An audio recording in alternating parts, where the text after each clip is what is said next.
Well, good evening.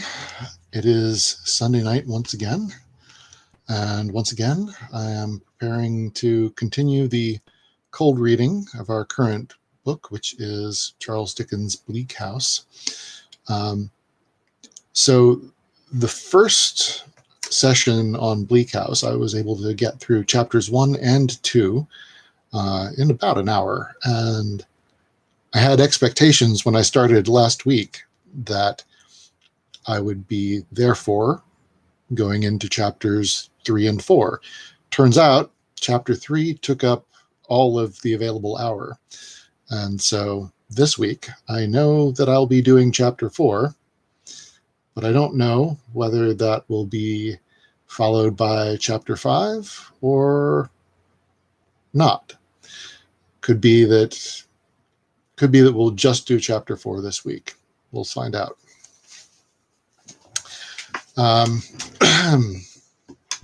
So not to delay too long, we're just going to go ahead and jump into this. But I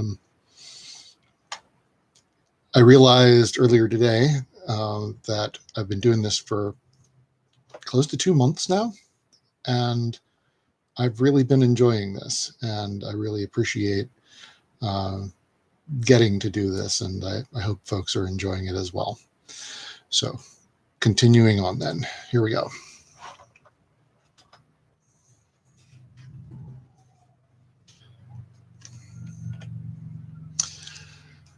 Chapter 4, Telescopic Philanthropy.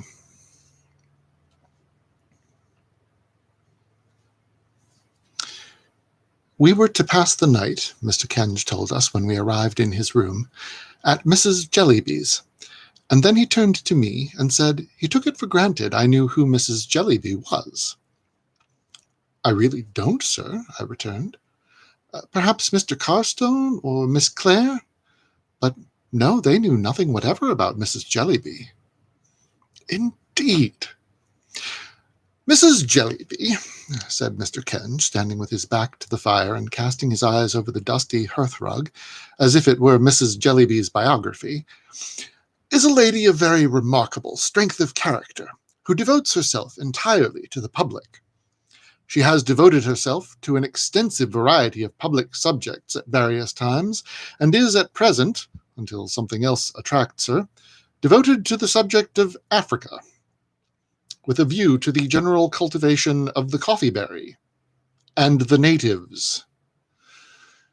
Oh dear. Here we go. And the happy settlement on the banks of the African rivers of our superabundant home population. Mr. Jarndyce, who is desirous to aid any work that is considered likely to be a good work, and who is much sought after by philanthropists, has, I believe, a very high opinion of Mrs. Jellyby. Mr. Kenge, then, adjusting his cravat, looked at us. And Mr. Jellyby, sir, suggested Richard.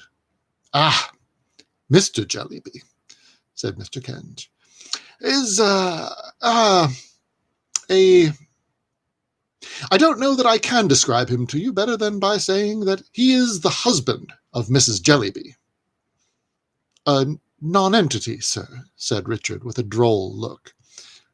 I don't say that, returned Mr. Kenge gravely. I can't say that indeed, for I know nothing whatever of Mr. Jellyby. I never, to my knowledge, had the pleasure of seeing Mr. Jellyby. He may be a very superior man, but he is, so to speak, merged in the more shining qualities of his wife. Mr. Kenge proceeded to tell us that as the road to Bleak House would have been very long, dark, and tedious on such an evening, and as we had been travelling already, Mr. Jarndyce had himself proposed this arrangement. A carriage would be at Mrs. Jellyby's to convey us out of town early in the forenoon of tomorrow. He then rang a little bell, and the young gentleman came in. Addressing him by the name of Guppy, Mr. Kenge inquired whether Miss Summerson's boxes and the rest of the baggage had been sent round. Mr. Guppy said yes, they had been sent round, and a coach was waiting to take us round to as soon as we pleased.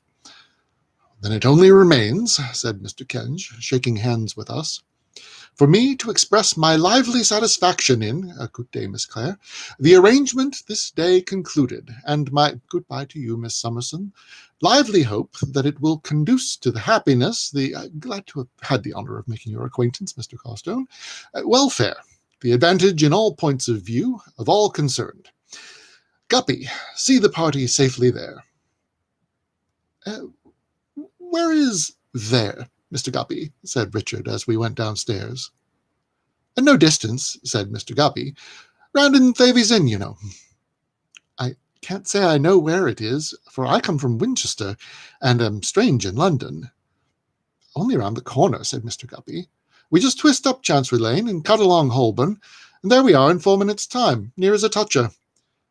This is about a London particular now, ain't it, miss?" He seemed quite delighted with it on my account. "The fog is very dense indeed," said I. "Not that it affects you, though, I'm sure," said Mr. Guppy, putting up the steps. "On the contrary, seems to do you good, miss, judging from your appearance." I knew he meant well in paying me this compliment, so I laughed at myself for blushing at it when he had shut the door and got upon the box, and we all three laughed and chatted about our inexperience and the strangeness of London until we turned up under an archway to our destination, a narrow street of high houses, like an oblong cistern to hold the fog. There was a confused little crowd of people, principally children, gathered about the house at which we stopped, which had a tarnished brass plate on the door with the inscription, "Jellyby." "Don't be frightened," said Mr. Guppy, looking in at the coach window. "One of the young Jellybys got his head through the area railings." "Oh, poor child," said I. "Let me out, if you please." "Pray be careful of yourself, miss. The young Jellybys are always up to something," said Mr. Guppy. I made my way to the poor child, who was one of the dirtiest little unfortunates I ever saw, and found him very hot and frightened and crying loudly, fixed by the neck between 2 iron railings, while a milkman and a beadle with the kindest intentions possible were endeavouring to drag him back by the legs, under a general impression that his skull was compressible by those means. As I found, after pacifying him, that he was a little boy with a naturally large head, I thought that perhaps where his head could go, his body could follow, and mentioned that the best mode of extrication might be to push him forward. This was so favourably received by the milkman and the beadle that he would immediately have been pushed into the area if I had not held his pinafore while Richard and Mr. Guppy ran down through the kitchen to catch him when he should be released. At last he was happily got down without any accident, and then he began to beat Mr. Guppy with a hoop-stick in quite a frantic manner. Nobody had appeared belonging to the house except a person in pattens who had been poking at the child from below with a broom. I don't know with what object, and I don't think she did. I therefore supposed that Mrs. Jellyby was not at home, and was quite surprised when the person appeared in the passage without the patterns, and going up to the back room on the first floor before Ada and me, announced us as, "Them 2 young ladies, Mrs. Jellyby." We passed several more children on the way up, whom it was difficult to avoid treading on in the dark, and as we came into Mrs. Jellyby's presence, one of the poor little things fell downstairs, down a whole flight as it sounded to me, with a great noise. Mrs. Jellyby, whose face reflected none of the uneasiness which we could not help showing in our own faces, as the dear child's head recorded its passage with a bump on every stair. Richard afterwards said he counted 7, besides one for the landing, received us with perfect equanimity. She was a pretty, very diminutive, plump woman of from 40 to 50, with handsome eyes, though they had a curious habit of seeming to look a long way off, as if, I'm quoting Richard again, as if they could see nothing nearer than Africa. "I am very glad indeed," said Mrs. Jellyby in an agreeable voice, "to have the pleasure of receiving you. I have a great respect for Mr. Jarndyce, and no one in whom he is interested can be an object of indifference to me." We expressed our acknowledgments and sat down behind the door, where there was a lame invalid of a sofa. Mrs. Jellyby had very good hair, but was too much occupied with her African duties to brush it. The shawl in which she had been loosely muffled dropped onto her chair when she advanced to us, and as she turned to resume her seat, we could not help noticing that her dress didn't nearly meet up the back, and that the open space was railed across with a lattice-work of stay lace, like a summer house. The room, which was strewn with papers and nearly filled by a great writing table covered with similar litter, was, I must say, not only very untidy, but very dirty. We were obliged to take notice of that with our sense of sight, even while, with our sense of hearing, we followed the poor child who had tumbled downstairs, I think into the back kitchen, where somebody seemed to stifle him. But what principally struck us was a jaded and unhealthy-looking, though by no means plain, girl at the writing table, who sat biting the feather of her pen and staring at us. I suppose nobody ever was in such a state of ink, and from her tumbled hair to her pretty feet, which were disfigured with frayed and broken satin slippers trodden down at heel, she really seemed to have no article of dress upon her from a pin upwards that was in its proper condition or its right place. "You find me, my dears," said Mrs. Jellyby, snuffing the two great office candles in tin candlesticks, which made the room taste strongly of hot tallow. The fire had gone out, and there was nothing in the grate but ashes, a bundle of wood, and a poker. "You find me, my dears, as usual, very busy, but that you will excuse. The African project at present employs my whole time.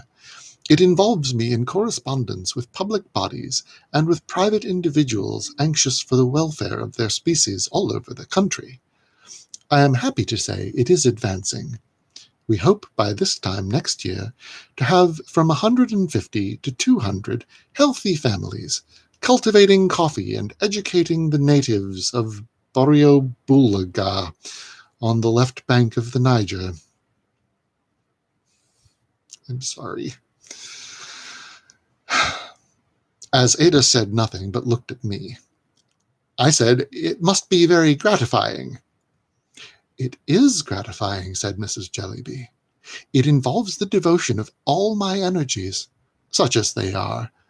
But that is nothing so that it succeeds, and I am more confident of success every day. Do you know, Miss Summerson, I almost wonder that you never turned your thoughts to Africa." This application of the subject was really so unexpected to me that I was quite at a loss how to receive it. I hinted that the climate, "The finest climate in the world," said Mrs. Jellyby. "Indeed, ma'am." "Certainly, with precaution," said Mrs. Jellyby. "You may go into Holborn without precaution and be run over. You may go into Holborn with precaution and never be run over. Just so with Africa." I said, "No doubt." I meant as to Holborn. "If you would like," said Mrs. Jellyby, putting a number of papers towards us, "to look over some remarks on that head, and on the general subject, which have been extensively cultivated, while I finish a letter I am now dictating to my eldest daughter, who is my amanuensis." Yep. The girl at the table left off biting her pen, and made a return to our recognition, which was half bashful and half sulky. "I shall then have finished for the present," proceeded Mrs. Jellyby, with a sweet smile, "though my work is never done. Where are you, Caddy?" "Presents her compliments to Mr. Swallow, and begs," said Caddy. "And begs," said Mrs. Jellyby, dictating, "to inform him in reference to his letter of inquiry on the African project." "No, Peepy, not on my account."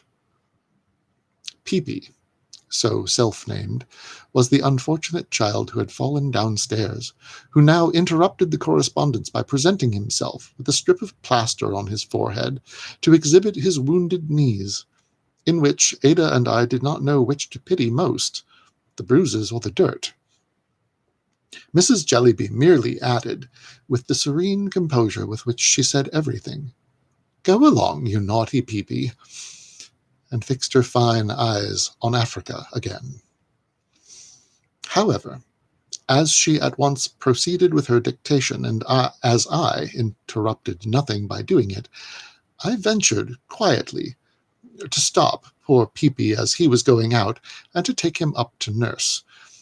He looked very much astonished at it, and at Ada's kissing him, but soon fell fast asleep in my arms, sobbing at longer and longer intervals until he was quiet. I was so occupied with Peepy that I lost the letter in detail, though I derived such a general impression from it of the momentous importance of Africa, and the utter insignificance of all other places and things, that I felt quite ashamed to have thought so little about it. 6 o'clock, said Mrs. Jellyby, and our dinner hour is nominally, for we dine at all hours, 5. Caddy, show Miss Clare and Miss Summerson their rooms. You will like to make some change, perhaps. You will excuse me, I know, being so much occupied. Oh, that very bad child. Pray put him down, Miss Summerson. I begged permission to retain him, truly saying that he was not at all troublesome, and carried him upstairs and laid him on my bed. Ada and I had 2 upper rooms with a door of communication between. They were excessively bare and disorderly, and the curtain to my window was fastened up with a fork. You would like some hot water, wouldn't you? Said Miss Jellyby, looking round for a jug with a handle to it, but looking in vain. If it is not being troublesome, said we. Oh, it's not the trouble, returned Miss Jellyby. The question is, if there is any. The evening was so very cold, and the rooms had such a marshy smell, that I must confess it was a little miserable, and Ada was half crying. We soon laughed, however, and were busily unpacking, when Miss Jellyby came back to say that she was sorry there was no hot water, but they couldn't find the kettle, and the boiler was out of order. We begged her not to mention it, and made all the haste we could to get down to the fire again. But all the little children had come up to the landing outside to look at the phenomenon of Peepy lying on my bed, and our attention was distracted by the constant apparition of noses and fingers in situations of danger between the hinges of the doors. It was impossible to shut the door of either room, for my lock, with no knob to it, looked as if it wanted to be wound up, and though the handle of Ada's went round and round with the greatest smoothness, it was attended with no effect whatever on the door. Therefore, I proposed to the children that they should come in, and be very good at my table, and I would tell them the story of Little Red Riding Hood while I dressed, which they did, and were quiet as mice, including Peepy, who awoke opportunely before the appearance of the wolf. When we went downstairs, we found a mug with "A Present from Tunbridge Wells" on it, lighted up in the staircase window with a floating wick, and a young woman with a swelled face bound up in a flannel bandage, blowing the fire of the drawing-room, now connected by an open door with Mrs. Jellyby's room, and choking dreadfully. It smoked to that degree, in short, that we all sat, coughing and crying, with the windows open for half an hour, during which Mrs. Jellyby, with the same sweetness of temper, directed letters about Africa. Her being so employed was, I must say, a great relief to me, for Richard told us that he had washed his hands in a pie dish, and that they had found the kettle on his dressing-table, and he made Ada laugh so that they made me laugh in the most ridiculous manner. Soon after 7 o'clock, we went down to dinner, carefully, by Mrs. Jellyby's advice, for the stair carpets, besides being very deficient in stair wires, were so torn as to be absolute traps. We had a fine codfish, a piece of roast beef, a dish of cutlets, and a pudding. An excellent dinner, if it had had any cooking to speak of, but it was almost raw. The young woman with the flannel bandage waited, and dropped everything on the table wherever it happened to go, and never moved it again until she put it on the stairs. The person I had seen in Patterns, who I suppose to have been the cook, frequently came and skirmished with her at the door, and there appeared to be ill will between them. All through dinner, which was long, in consequence of such accidents as the dish of potatoes being mislaid in the coal scuttle, and the handle of the corkscrew coming off and striking the young woman in the chin, Mrs. Jellyby preserved the evenness of her disposition. She told us a great deal that was interesting about Borrioboola and the natives, and received so many letters that Richard, who sat by her, saw 4 envelopes in the gravy at once. Some of the letters were proceedings of ladies' committees or resolutions of ladies' meetings, which she read to us. Others were applications from people excited in various ways about the cultivation of coffee and natives. Others required answers, and these she sent her eldest daughter from the table 3 or 4 times to write. She was full of business, and undoubtedly was, as she had told us, devoted to the cause. I was a little curious to know who a mild, bald gentleman in spectacles was,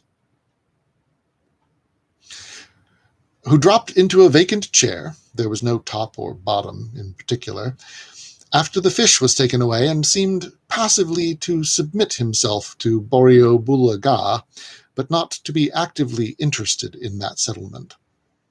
As he never spoke a word, he might have been a native but for his complexion. Oh dear. It was not until we left the table and he remained alone with Richard that the possibility of his being Mr. Jellyby ever entered my head. But he was Mr. Jellyby, and a loquacious young man called Mr. Quayle, with large shining knobs for temples and his hair all brushed to the back of his head, who came in the evening, and told Ada that he was a philanthropist, also informed her that he called the matrimonial alliance of Mrs. Jellyby with Mr. Jellyby the union of mind and matter. This young man, besides having a great deal to say for himself about Africa and a project of his for teaching the coffee colonists to teach the natives to turn pianoforte legs and establish an export trade, delighted in drawing Mrs. Jellyby out by saying, "I believe now, Mrs. Jellyby, you have received as many as from 150 to 200 letters respecting Africa in a single day, have you not?" Or, "If my memory does not deceive me, Mrs. Jellyby, you once mentioned that you had sent off 5,000 circulars from one post office at one time," always repeating Mrs. Jellyby's answer to us like an interpreter. During the whole evening, Mr. Jellyby sat in a corner with his head against the wall, as if he were subject to low spirits. It seemed that he had several times opened his mouth when alone with Richard after dinner, as if he had something on his mind, but had always shut it again, to Richard's extreme confusion, without saying anything. Mrs. Jellyby, sitting in quite a nest of waste paper, drank coffee all the evening and dictated at intervals to her eldest daughter. She also held a discussion with Mr. Quayle, of which the subject seemed to be, if I understood it, the brotherhood of humanity, and gave utterance to some beautiful sentiments. I was not so attentive an auditor as I might have wished to be, however, for Peepy and the other children came flocking about Ada and me in a corner of the drawing-room to ask for another story. So we sat down among them, and told them in whispers, Puss in Boots, and I don't know what else, until Mrs. Jellyby, accidentally remembering them, sent them to bed. As Peepy cried for me to take him to bed, and for the record, you can't see the spelling. It's Peepy, like a descriptor of one who peeps, not the other thing that might be suggested by Peepy. I just felt obliged to add this. Continuing. As Peepy cried for me to take him to bed, I carried him upstairs, where the young woman with the flannel bandage charged into the midst of the little family like a dragon and overturned them into cribs. After that, I occupied myself in making our room a little tidy, and in coaxing a very cross fire that had been lighted to burn, which at last it did quite brightly. On my return downstairs, I felt that Mrs. Jellyby looked down upon me rather for being so frivolous, and I was sorry for it, though at the same time I knew that I had no higher pretensions. It was nearly midnight before we found an opportunity of going to bed, and even then we left Mrs. Jellyby among her papers, drinking coffee, and Miss Jellyby biting the feather of her pen. "What a strange house," said Ada when we got upstairs. "How curious of my cousin Jarndyce to send us here." "My love," said I, "it quite confuses me. I want to understand it, and I can't understand it at all." "What?" asked Ada with her pretty smile. "All this, my dear," said I. "It must be very good of Mrs. Jellyby to take such pains about a scheme for the benefit of natives. And yet, Peepy and the housekeeping." Ada laughed and put her arm about my neck as I stood looking at the fire, and told me I was a quiet, dear, good creature, and had won her heart. "You are so thoughtful, Esther," she said, "and yet so cheerful, and you do so much so unpretendingly. You would make a home out of even this house." My simple darling! She was quite unconscious that she only praised herself, and that it was in the goodness of her own heart that she made so much of me. "May I ask you a question?" said I, when we had sat before the fire a little while. "500, said Ada. "Your cousin, Mr. Jarndyce, I owe so much to him. Would you mind describing him to me?" Shaking her golden hair, Ada turned her eyes upon me with such laughing wonder that I was full of wonder too, partly at her beauty, partly at her surprise. "Esther," she cried, "my dear, you want a description of my cousin Jarndyce?" "Oh, my dear, I never saw him." "And I never saw him," returned Ada. Well, to be sure. No, she had never seen him.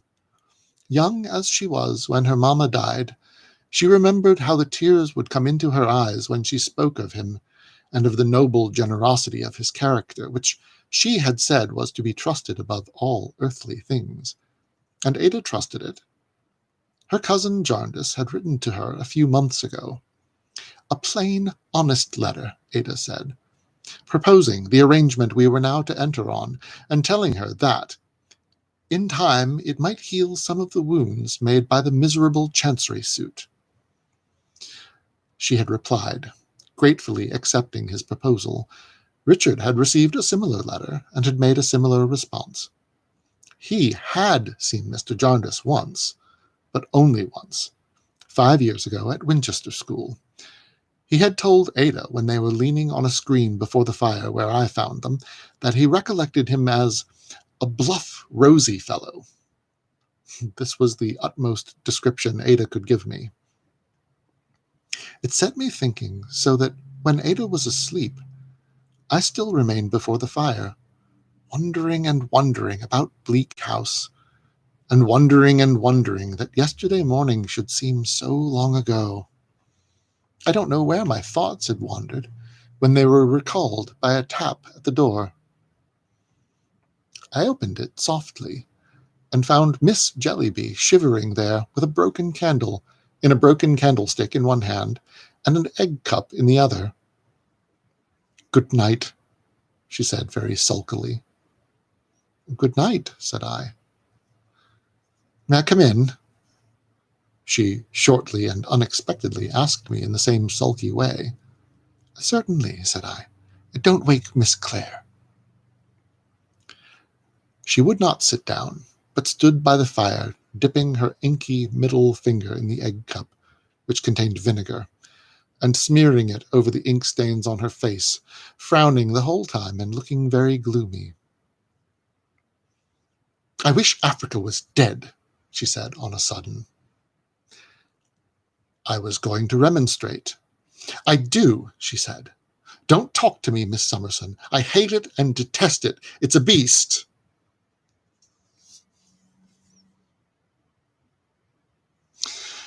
I told her she was tired, and I was sorry.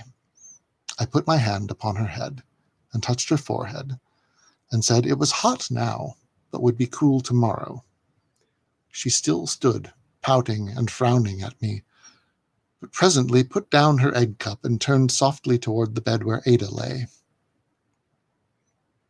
"She's very pretty," she said, with the same knitted brow and in the same uncivil manner. I assented with a smile. "An orphan, ain't she?" "Yes." "But knows a quantity, I suppose. Can dance and play music and sing. She can talk French, I suppose, do geography and globes and needlework and everything." "No doubt," said I. "I can't," she returned. "I can't do hardly anything except write. Always writing for Ma. Wonder you two were not ashamed of yourselves to come in this afternoon and see me able to do nothing else. It's like your ill nature. Yet you think yourselves very fine, I dare say." I could see that the poor girl was near crying, and I resumed my chair without speaking and looked at her, I hope, as mildly as I felt towards her. "It's disgraceful," she said. "You know it is. The whole house is disgraceful. The children are disgraceful. I'm disgraceful. Pa's miserable, and no wonder. Priscilla drinks. She's always drinking. It's a great shame and a great story of you if you say you didn't smell her today. It's as bad as a public house waiting at dinner. You know it was." "My dear, I don't know it," said I. "You do," she said very shortly. You shan't say you don't. You do." "Oh, my dear," said I, "if you won't let me speak—" "You're speaking now. You know you are. Don't tell stories, Miss Summerson." "My dear," said I, "as long as you won't hear me out—" "I don't want to hear you out." "Well, yes, I think you do," said I, "because that would be so very unreasonable. I did not know what you tell me because the servant did not come near me at dinner, but I don't doubt what you tell me, and I am sorry to hear it." "You needn't make a merit of that," said she. "No, my dear," said I, "that would be very foolish." She was still standing by the bed, and now stooped down, but still with the same discontented face, and kissed Ada. That done, she came softly back and stood by the side of my chair. Her bosom was heaving in a distressful manner that I greatly pitied, but I thought it better not to speak. "I wish I was dead," she broke out. "I wish we were all dead. It'd be a great deal better for us." In a moment afterwards, she knelt on the ground at my side, hid her face in my dress, passionately begged my pardon, and wept. I comforted her and would have raised her, but she cried no, no, she wanted to stay there. "You used to teach girls," she said. "If you could only have taught me, I could have learnt from you. I'm so very miserable, and I like you so much." I could not persuade her to sit by me or to do anything but move a ragged stool to where she was kneeling, and take that, and still hold my dress in the same manner. By degrees, the poor, tired girl fell asleep, and then I contrived to raise her head so that it should rest on my lap, and to cover us both with shawls. The fire went out, and all night long she slumbered thus before the ashy grate. At first I was painfully awake and vainly tried to lose myself with my eyes closed among the scenes of the day. At length, by slow degrees, they became indistinct and mingled. I began to lose the identity of the sleeper resting on me. Now it was Ada, now one of my old Reading friends from whom I could not believe I had so recently parted. Now it was the little madwoman, worn out with curtsying and smiling. Now some one in authority at Bleak House. Lastly, it was no one, and I was no one. The purblind day was feebly struggling with the fog when I opened my eyes to encounter those of a dirty-faced little spectre fixed upon me. Peepy had scaled his crib and crept down in his bedgown and cap, and was so cold that his teeth were chattering as if he had cut them all. End of chapter. Well, we have some time left.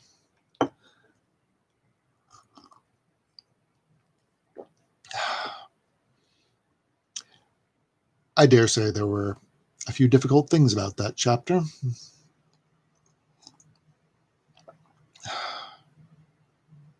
But here we go, regardless. Peppermint, a little bit of honey. On to chapter 5.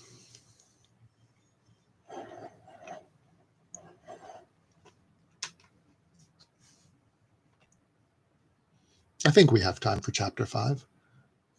I might run over an hour. I hope not by much, but we'll see soon. Chapter 5. A Morning Adventure.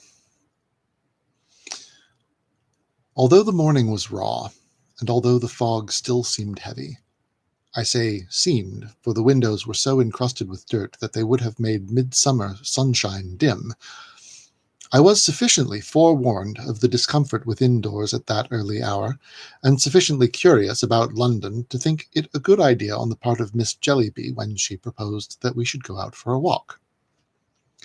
"Ma won't be down for ever so long," she said, "and then it's a chance if breakfast's ready for an hour afterwards, they dawdle so.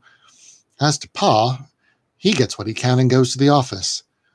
He never has what you would call a regular breakfast. Priscilla leaves him out the loaf and some milk, when there is any, overnight. Sometimes there isn't any milk, and sometimes the cat drinks it. But I'm afraid you must be tired, Miss Summerson. Perhaps you'd rather go to bed."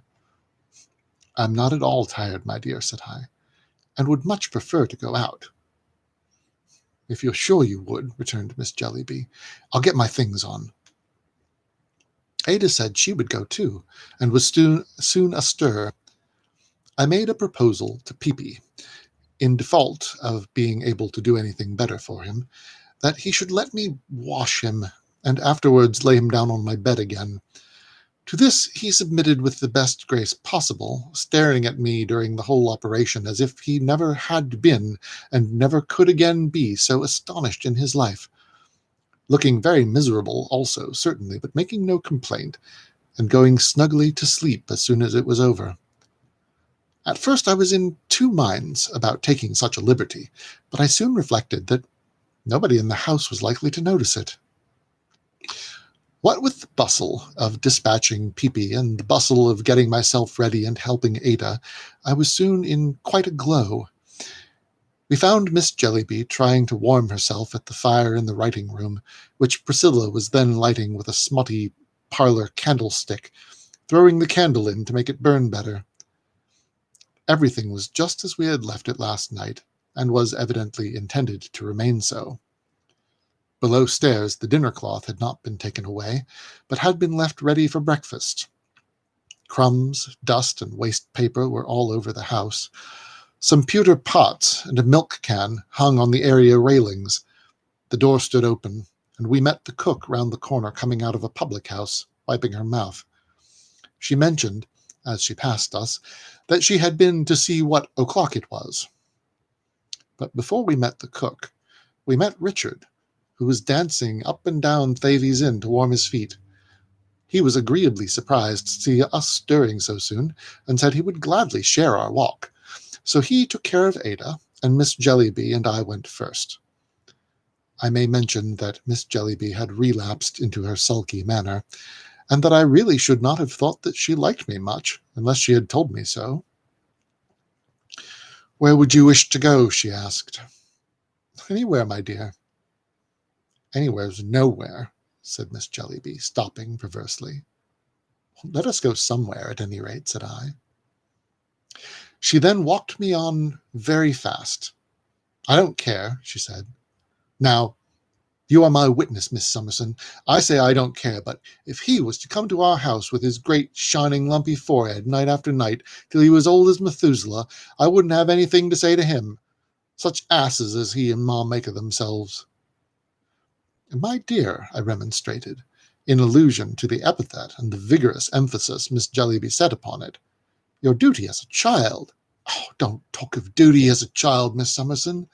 Where's Ma's duty as a parent? All made over to the public and Africa, I suppose. Then let the public and Africa show duty as a child. It's much more their affair than mine. You're shocked, I dare say. Very well, so am I shocked too. So we're both shocked, and there's an end of it." She walked me on, faster yet. "But for all that, I say again, he may come and come and come, and I won't have anything to say to him. Can't bear him. If there's any stuff in the world that I hate and detest, it's the stuff he and Ma talk. I wonder the very paving stones opposite our house can have the patience to stay there, be a witness of such inconsistencies and contradictions as all that sounding nonsense and Ma's management." I could not but understand her to refer to Mr. Quayle, the young gentleman who had appeared after dinner yesterday. I was saved the disagreeable necessity of pursuing the subject by Richard and Ada coming up at a round pace, laughing and asking us if we meant to run a race. Thus interrupted, Miss Jellyby became silent, and walked moodily on at my side, while I admired the long successions and varieties of streets, the quantity of people already going to and fro, the number of vehicles passing and repassing, the busy preparations in the setting forth of shop windows and the sweeping out of shops, and the extraordinary creatures in rags secretly groping among the swept-out rubbish for pins and other refuse. "So, cousin," said the cheerful voice of Richard to Ada behind me, "we are never to get out of Chancery. We have come by another way to our place of meeting yesterday, and by the Great Seal, here's the old lady again." And truly, there she was, immediately in front of us, curtsying and smiling, and saying with her yesterday's air of patronage, "The ward's in jaundice. Very happy, I'm sure." "You're out early, ma'am," said I, as she curtsied to me. "Yes, I usually walk here early. Before the court sits, it's retired. I collect my thoughts here for the business of the day," said the old lady mincingly. "The business of the day requires a great deal of thought. Chancery justice is so very difficult to follow." "Who's this, Miss Summerson?" whispered Miss Jellyby, drawing my arm tighter through her own. The little old lady's hearing was remarkably quick. She answered for herself directly. "A suitor, my child. At your service. I have the honor to attend court regularly, with my documents. Have I the pleasure of addressing another of the youthful parties in Jarndyce?" said the old lady, recovering herself, with her head on one side from a very low curtsy. Richard, anxious to atone for his thoughtlessness of yesterday, good-naturedly explained that Miss Jellyby was not connected with the suit. "Ha!" said the old lady. "She does not expect a judgment? She will still grow old, but not so old. Oh dear, no. This is the garden of Lincoln's Inn. I call it my garden. It is quite a bower in the summer-time, where the birds sing melodiously. I pass the greater part of the long vacation here, in contemplation. You find the long vacation exceedingly long, don't you?" We said yes, as she seemed to expect us to say so. When the leaves are falling from the trees and there are no more flowers in bloom to make up into nosegays for the Lord Chancellor's court, said the old lady, the vacation is fulfilled, and the sixth seal mentioned in the Revelations again prevails. Pray come and see my lodging. It will be a good omen for me. Youth and hope and beauty are very seldom there. It is a long, long time since I had a visit from either.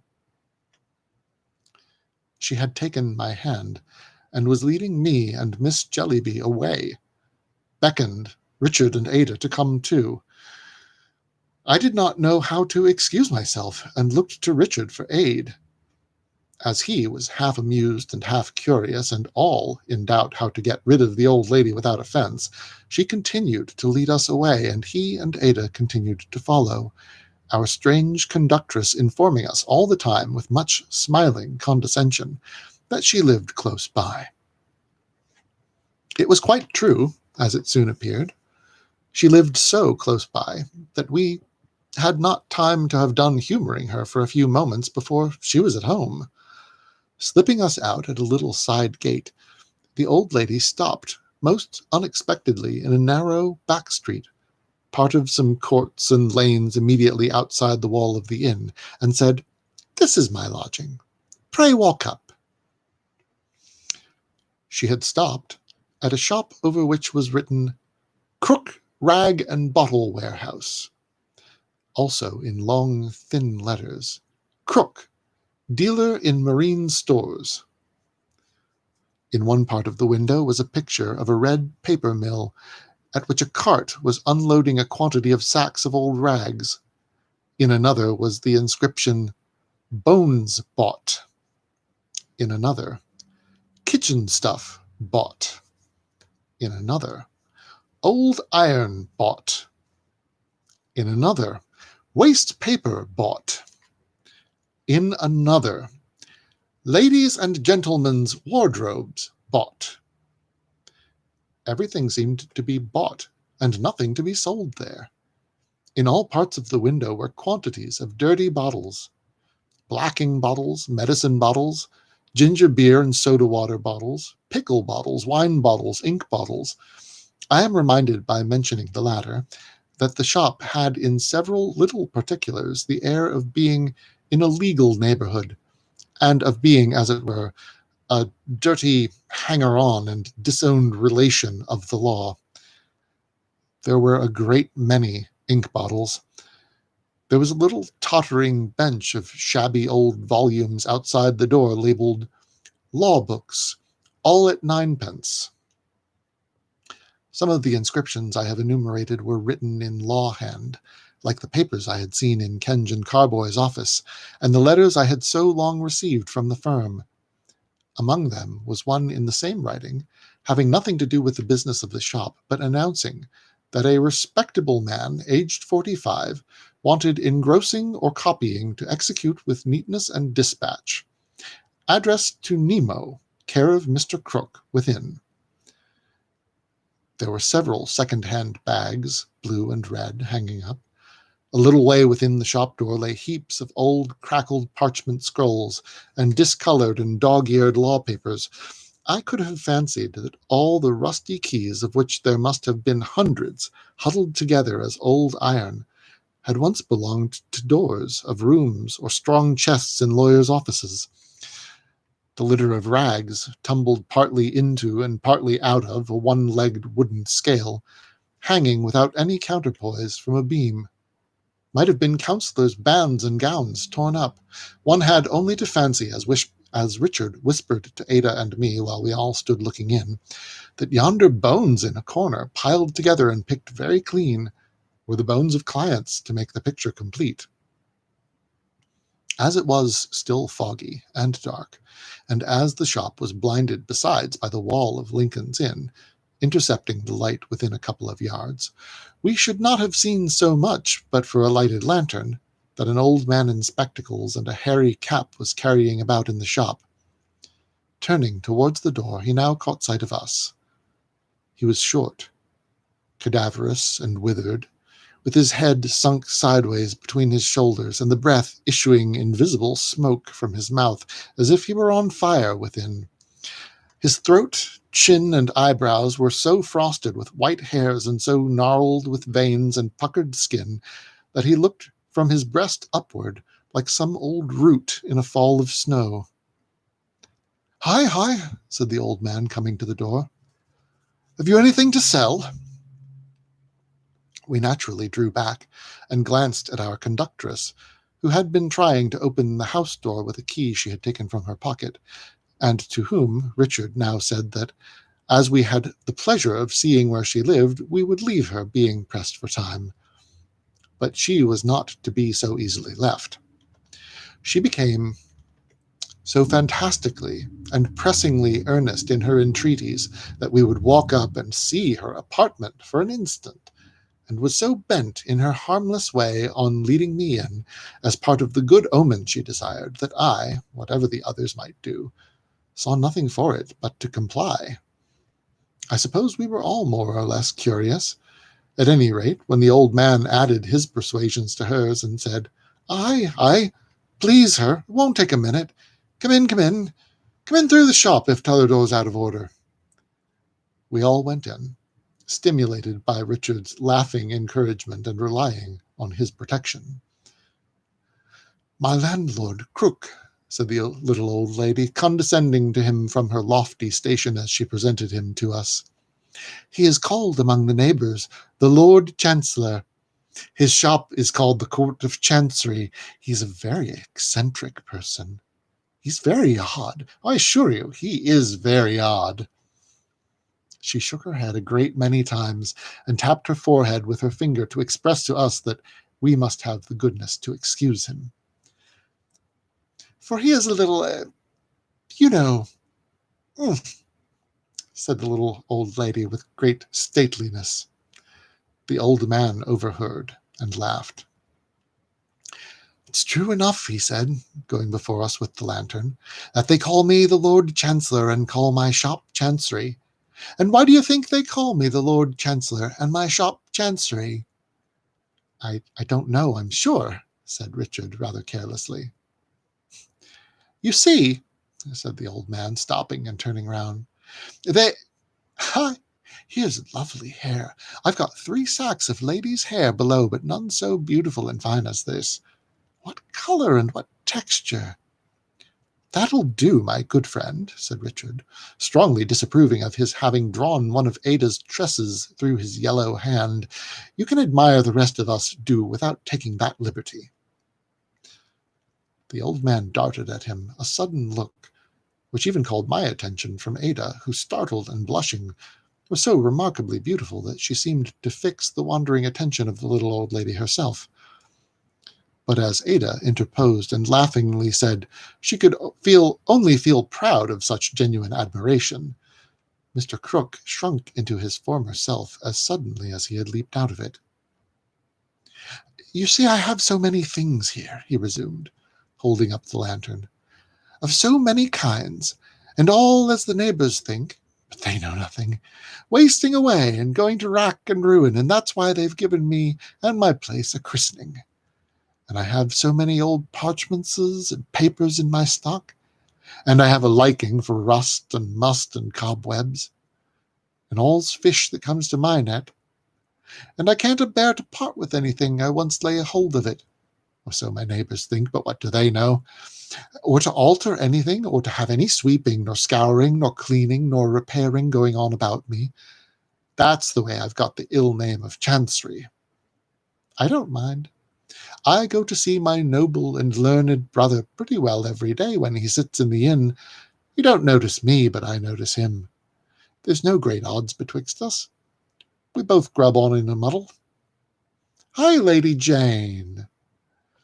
A large grey cat leaped from some neighbouring shelf on his shoulder and startled us all.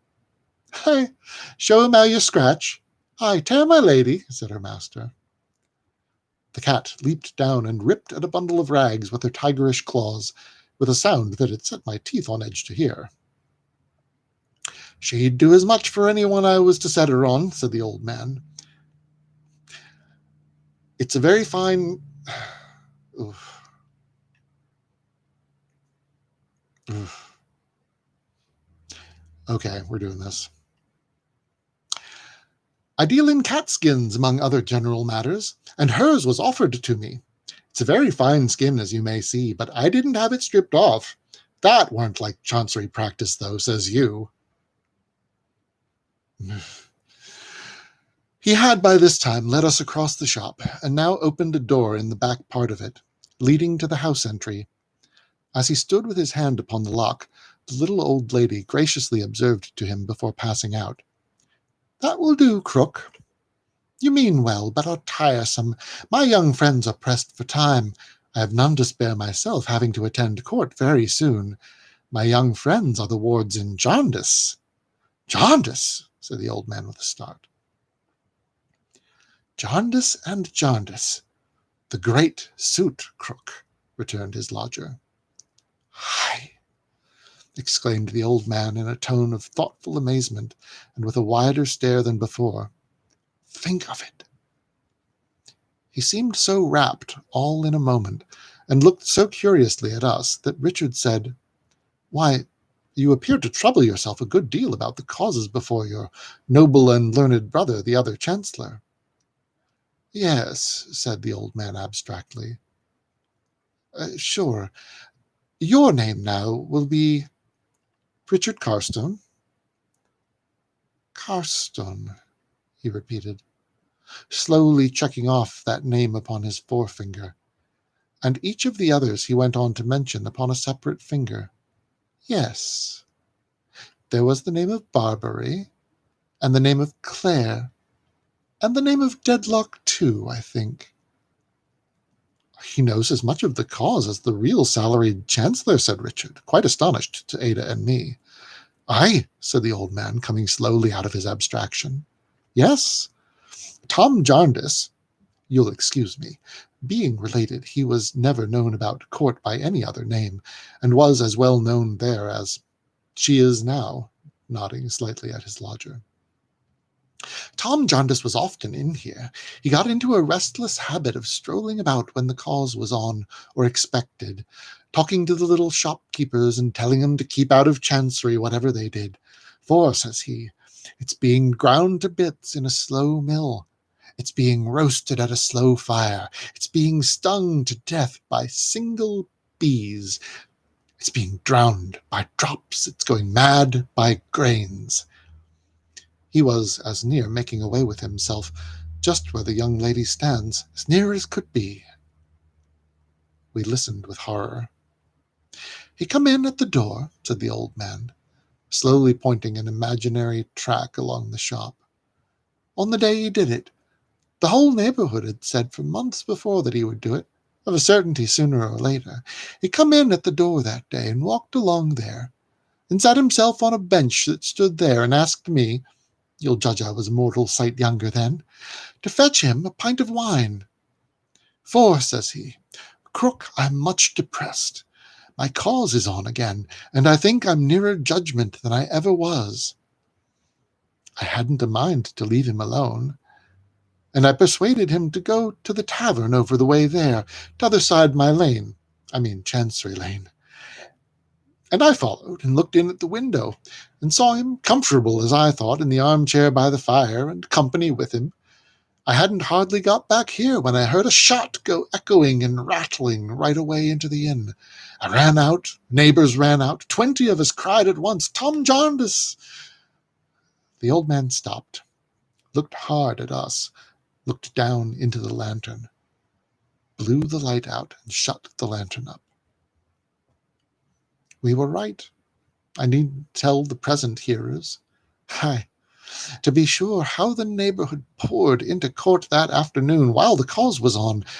How my noble and learned brother and all the rest of 'em grubbed and muddled away as usual, and tried to look as if they hadn't heard a word of the last fact in the case, or as if they had, oh dear me, nothing at all to do with it, if they had heard of it by any chance. Ada's colour had entirely left her, and Richard was scarcely less pale. Nor could I wonder, judging even from my emotions, that I was no party in the suit, that to hearts so untried and fresh it was a shock to come into the inheritance of a protracted misery, attended in the minds of many people with such dreadful recollections. I had another uneasiness in the application of the painful story to the poor, half-witted creature who had brought us there. But to my surprise, she seemed perfectly unconscious of that, and only led the way upstairs again, informing us with the toleration of a superior creature for the infirmities of a common mortal, that her landlord was a little, you know. She lived at the top of the house, in a pretty large room from which she had a glimpse of Lincoln's Inn Hall. This seemed to have been her principal inducement originally for taking up her residence there. She could look at it, she said, in the night, especially in the moonshine. Her room was clean, but very, very bare. I noticed the scantiest necessaries in the way of furniture, a few old prints from books, of chancellors and barristers wafered against the wall, and some half-dozen reticles and work-bags containing documents, as she informed us. There were neither coals nor ashes in the grate, and I saw no articles of clothing anywhere, nor any kind of food. Upon a shelf in an open cupboard were a plate or two, a cup or two, and so forth, but all dry and empty. There was a more affecting meaning in her pinched appearance, I thought as I looked round, than I had understood before. "Extremely honoured, I am sure," said our poor hostess with the greatest suavity, "by this visit from the wards in Jarndyce, and very much indebted for the omen. It is a retired situation, considering I am limited as to situation, in consequence of the necessity of attending on the Chancellor. I have lived here many years. I pass my days in court, my evenings and my nights here. I find the nights long, for I sleep but little and think much. That is, of course, unavoidable, being in Chancery. I am sorry I cannot offer chocolate. I expect a judgment shortly, and shall then place my establishment on a superior footing. At present, I don't mind confessing to the wards in Jarndyce, in strict confidence, that I sometimes find it difficult to keep up a genteel appearance. I have felt the cold here. I have felt something sharper than cold. It matters very little. Pray excuse the introduction of such mean topics." Pardon me.